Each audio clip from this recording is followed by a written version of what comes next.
Joining us now over the phone is Jeffrey Lawrence. Jeffrey is the Chief Financial Officer of Players Network. Their stock symbol's PNTV. Jeffrey, welcome back to the program. Thanks, Don. It's great to be here. Now, I saw you folks put out a pretty exciting press release earlier this week. Why don't you tell us about it? Yeah, sure. So, we've been working on our cultivation center, trying to get it fully built out over the past several months, and we were happy to announce that we now have a certificate of occupancy for Phase 2, which is an 8,000 square foot cultivation space, and we're also approved for the building permits for Phase 3.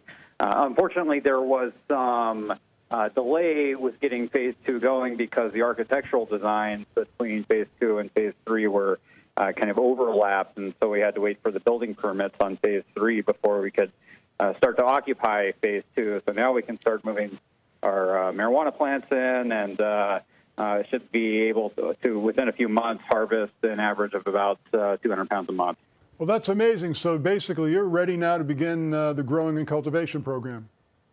Yeah, we're very excited about that. We're now, we started realizing some revenues on our marijuana operation the third quarter of last year, and that's continued to grow. And now we expect that that's going to, a couple months from now when we're at first harvest, we'll have enough to fund the entire operation moving forward. Now, what happens in this business? Educate our viewers, if you don't mind. Once you harvest, where does the product go from harvest? What's the next step?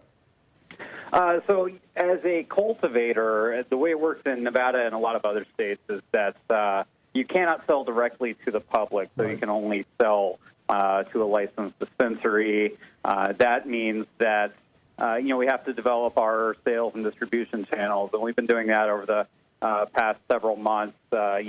You invent the world's greatest blender, it doesn't make a lot of it doesn't really do you much good until you can get it on the shelves at Target and Walmart and Costco, et cetera. So we've been developing those relationships. Those have been growing, and our revenues have gone from, I think we were second quarter last year, we were at about $30. That went up to $30,000, and now we're in quarter 3, and now we're at about 5 times that, and we expect that to grow exponentially throughout this year.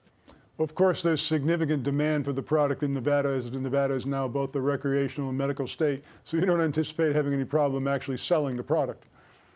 No, actually, so Las Vegas specifically is projected to become the largest marijuana market in the world, not just in the country. And it's because we have such a high tourist volume here, about 56 million visitors a year, in addition to the 2.5 million or 2 million or so residents. So a lot of people are coming through here, and they're here for vacation, so they tend to do things here that they wouldn't do at home.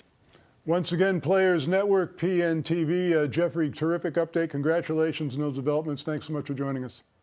Thank you, Don. I appreciate it. Take care.